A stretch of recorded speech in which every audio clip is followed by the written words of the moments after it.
नमस्कार दोस्तों, सामरिक विमर्श के इस एपिसोड में आपका हार्दिक स्वागत है और मैं हूं आनंद।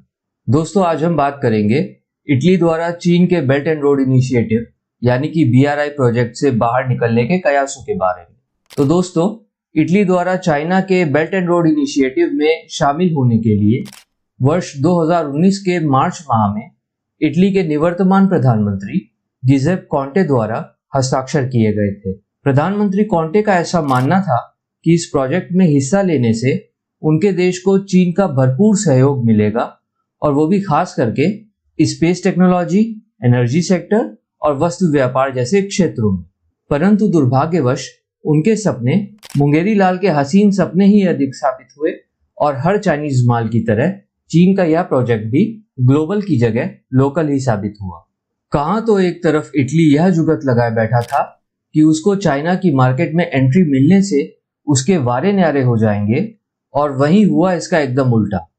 और लियोनार्डो दा विंसी के हमवतनों को चाइना ने अपने पक्ष में झुके हुए व्यापार घाटे के मकर जाल में ऐसा फंसाया कि बेचारे ना घर के रहे ना घाट के।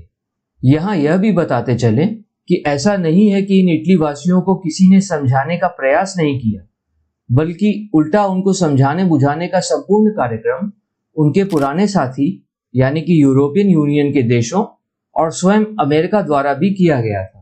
परंतु जो जल्दी समझ जाए वो खैर छोड़िए।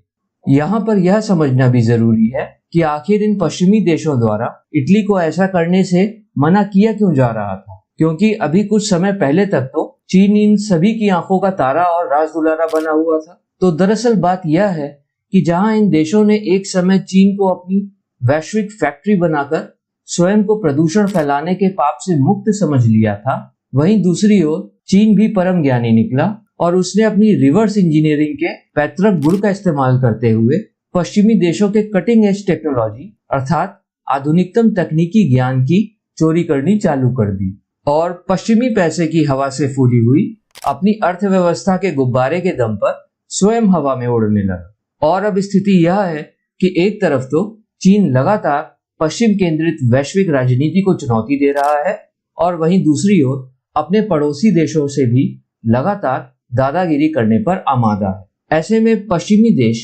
अपनी भूल का परिमार्जन करना चाहते हैं, जिसके चलते वे कतई नहीं चाहते कि अब से उनकी कोई भी नवीन तकनीक चीन के हाथ लगे, जो कि इटली के BRI का सदस्य रहते संभव ही नहीं था। क्योंकि जैसा कि आप जानते ही होंगे कि इटली यूरोपियन यूनियन और नाटो का पूर्णकालिक और प्रमुख सदस्य देश है और इस कारण से उसके पास से इन संस्थाओं और समूहों की आधुनिकतम तकनीक के चीन के पास पहुंच जाने का खतरा हमेशा बना ही रहता। अतः यह पश्चिमी देश रोते रह गए, पर इटली के तत्कालीन प्रधानमंत्री कॉन्टे भी अपनी तरह के आखिरी पीसी बचे थे सो ना माने। वह तो भला हो इटली की नवनिर्वाचित प्रधानमंत्री जॉर्जिया मेलोनी का, जिन्होंने अपने चुनावी अभियान के समय से ही इस नामाकुल BRI एग्रीमेंट के विरोध का बीड़ा उठा रखा था। और अब चूंकि वह प्रधानमंत्री बन चुकी हैं, अतः माना जा रहा है कि अगले वर्ष तक इस कॉन्ट्रैक्ट से इटली बाहर आ ही जाएगा। आइए अब अपने प्यारे देश भारत का पक्ष भी जान लेते हैं। तो दोस्तों, जहां तक हमारे देश भारत का सवाल है, तो हमने वर्ष 2013 से ही इस प्रोजेक्ट की शुरुआत से लेकर अब तक लगातार इससे दूरी बनाकर रखी है और कहना गलत ना होगा कि एक प्रकार से हमने इसका संयमित विरोध ही किया है। और ऐसा इसलिए है क्योंकि चाइना ने अपने इस BRI प्रोजेक्ट में पाकिस्तान के अनाधिकृत कब्जे वाले गिलगिट बाल्टिस्तान क्षेत्र में आने वाले चाइना पाकिस्तान इकोनॉमिक कॉरिडोर यानी कि CPEC को भी शामिल किया हुआ है, जबकि इस क्षेत्र को भारत आधिकारिक तौर पर अपनी भूमि मानता है। अतः इस प्रोजेक्ट में CPEC के शामिल होने के कारण भारत इसे अपनी संप्रभुता, क्षेत्रीय अखंडता और अंतर्राष्ट्रीय नियमों का उल्लंघन मानता है। यहाँ यह जानना भी महत्वपूर्ण है कि वर्ष 2013 में लॉन्च किए जाने के बावजूद भी यदि चीनी राष्ट्रपति 11 जिनपिंग, मेरा मतलब है कि शी जिनपिंग का यह अति महत्वाकांक्षी नवीन रेशम गलियारा अभी तक खाली पड़ा है, तो उसके पीछे एक प्रमुख कारण भारत द्वारा इसका हिस्सा न होना ही माना जा सकता है। बल्कि कई विशेषज्ञ तो यह भी मानते हैं कि विगत कुछ समय से चीन द्वारा पिछले कई वर्षों से शांत पड़े भारत चीन एलओसी पर एकाएक जोर आजमाइश करना उसकी उसी खींच का प्रतीक है जो कि बीआरआई के असफल होने के कारण उपजी है।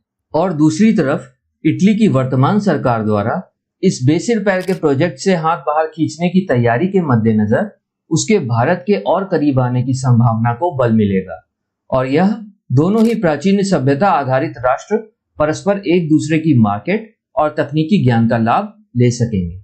और इस लक्ष्य की पूर्ति हेतु शुरुआती ढांचागत विकास के लिए दोनों देशों के मध्य वर्ष 2021 में ही साइन की गई comprehensive economic and trade agreement यानी कि सेटा नामक व्यापारिक संधि का लाभ निश्चित रूप से लिया जाएगा।